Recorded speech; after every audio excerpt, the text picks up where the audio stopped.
Halo, apa kabar? Untuk kalian baik-baik saja kan di rumah? Seperti yang kita ketahui bahwa kondisi saat ini kalian harus belajar di rumah, maka Padi akan mendukung untuk kalian tetap belajar.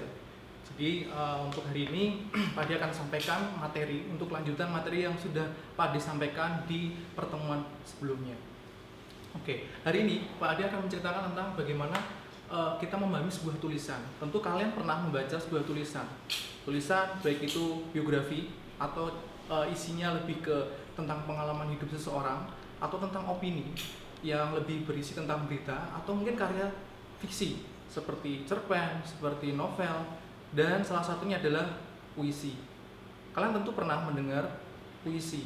Mungkin ketika SMP pernah belajar tentang puisi. Hari ini Pak Adi akan mengulas lagi tentang apa itu puisi.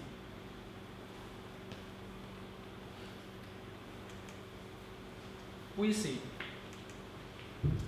Pengertian puisi adalah salah satu karya sastra yang disukai karena disajikan dalam bahasa yang indah dan sifatnya imajinatif. Apa itu imajinatif? Imajinatif adalah bagaimana seorang penulis mengimajinasikan sebuah gambaran yang dia lihat, kemudian dituangkan dalam bentuk sebuah tulisan. Nah, ini adalah kemampuan seseorang ketika akan menulis sebuah hal yang dia lihat. Selain itu, puisi dianggap sebagai rangkaian kata yang menggambarkan perasaan penulis.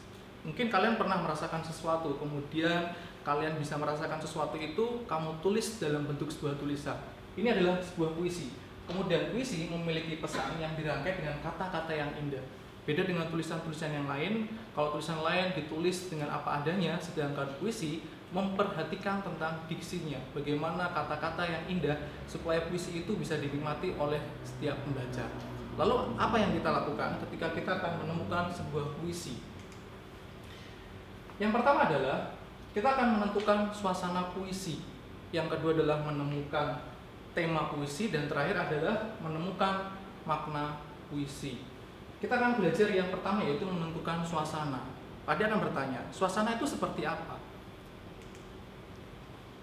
Suasana itu adalah bagaimana ketika kita menemukan sebuah kesan yang mendalam, baik itu perasaan di mana kalian merasakan suka, atau mungkin rasa-rasa tentang kasih, atau mungkin lebih ke perasaan tentang kemanusiaan.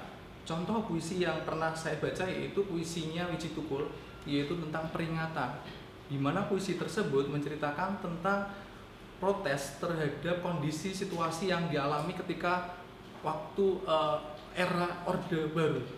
Dan puisi itu ternyata dibuat dan dibacakan, kemudian membuat sebuah gerakan yang mengangkat isu-isu yang terjadi ketika waktu itu. Itu ada isu-isu tentang kemanusiaan. Lalu puisi itu bisa mengenai perasaan berbunga-bunga, perasaan yang bisa menyentuh hati kalian. Dan suasana itu adalah keadaan jiwa pembaca setelah membaca puisi. Ini akan kita tentukan. Pada akan kasih satu contoh puisi dan kalian akan melihat bagaimana suasana yang terjadi ketika puisi ini kalian baca. Puisi yang saya sampaikan di sini adalah puisi Sapardi Djoko Damono. Tentu semua pernah membaca puisi ini, yaitu puisi tentang Aku Ingin. Kalau kalian baca Aku Ingin, ini adalah puisi tentang bagaimana seorang penulis menceritakan suasana hatinya ketika dia ingin mencintai seseorang secara sederhana. Kalau kita lihat suasana yang disampaikan di puisi ini adalah suasana yang sungguh-sungguh, suasana yang serius ketika ingin menyampaikan perasaannya. Ini adalah bagaimana menemukan sebuah suasana dalam puisi. Lalu yang kedua, bagaimana menemukan tema. Tema adalah ide dasar yang mendasari sebuah tulisan, termasuk sebuah puisi.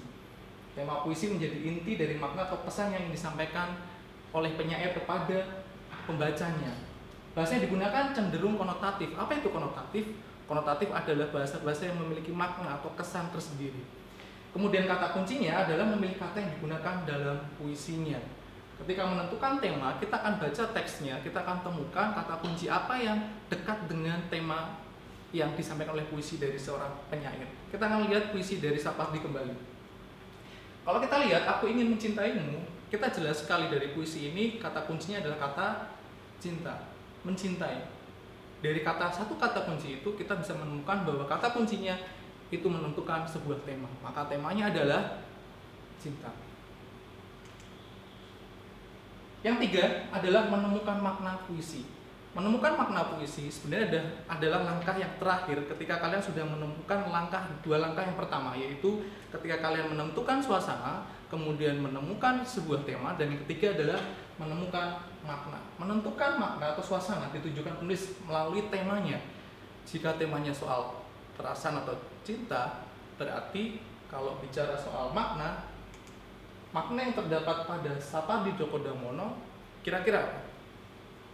Ya, kira-kira adalah maknanya tentang kesungguhan, kesederhanaan seorang penulis ketika mencintai seseorang.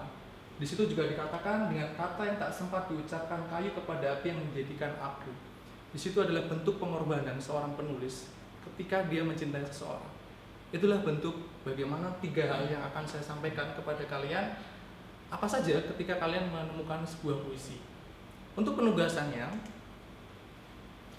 Pak Ade meminta untuk kalian carilah puisi yang berjudul Sajak Anak Muda karya W.S. Rendra, kemudian analislah 3 hal yang sudah saya sampaikan dan dikumpulkan ke Google Classroom. Selamat belajar dan semangat.